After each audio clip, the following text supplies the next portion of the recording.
करणाय था। जैसे हथनी अपने प्रियतम गजराज के साथ गई हो, वैसे ही नंद नंदन श्याम सुंदर के साथ उनके कंधे पर हाथ रखकर चलने वाली ये किस बड़भाग्नि के चरण चिन्ह हैं। और उनकी माया से मोहित, राधा रानी की माया से मोहित वह भूल गई और उन्हें साधारण गोपी समझने लगी। बोले किस बड़भाग्नि के चरण चिन्ह हैं। अवश्य ही सर्वशक्तिमान भगवान श्री कृष्ण की ये आराधिका होंगी। तब उन्होंने जान लिया निश्चित ही ये कोई और नहीं, ये तो राधा रानी के ही चरण चिन्ह हैं। तो अनायत अनाया आराधितो नूनम भगवान, इसलिए ऐसा नहीं है कि इसमें राधा कोई अपने मन से कह दे, नहीं, सुखदेव जी ने वर्णन कर दिया है इसमें। अनाया अनयाय आराधितो नूनम भगवान हररीश्वरा यन्यो विहाय गोविंदा प्रीतो यामन यद रहा।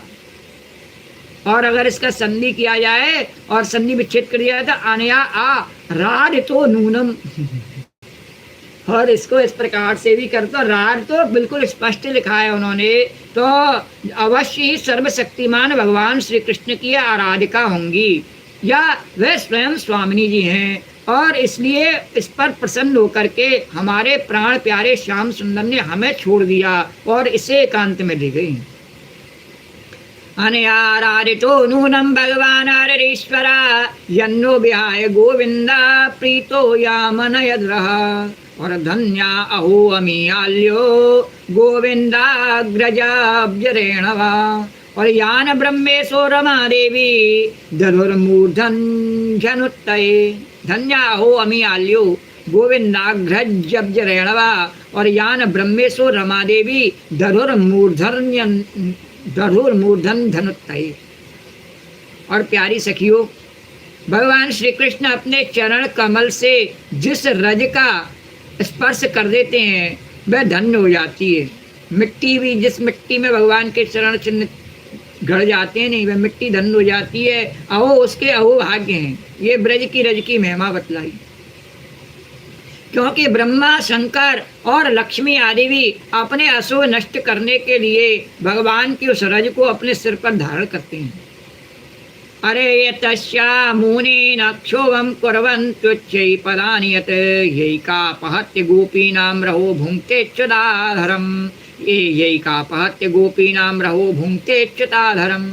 हरी सखी, चाहे कुछ भी हो, यह जो सखी हमारे सर्वस्व श्री कृष्ण को एकांत में ले जाकर के अकेले ही उनकी अधर सुधा का पान कर रही है, उस गोपी के उभरे हुए चरण चिन्ह तो हमारे हृदय में बड़ा ही क्षोभ उत्पन्न कर रहे हैं। अरे न लक्ष्यते पदान्यत्र तस्या नूनं तृणाङ्कुरे खिद्यत्या सुजातांग्रे तलाम उनन्ये प्रेयसीं प्रिया। यहाँ उस गोपी के पैर नहीं दिखाई देते। फिर थोड़ा दूर चलने पर उन्होंने देखा कि तब केवल भगवान के ही पैर दिखाई दे रहे हैं, कन्हैया के, स्वामी जी के पैर दिखाई नहीं दे रहे।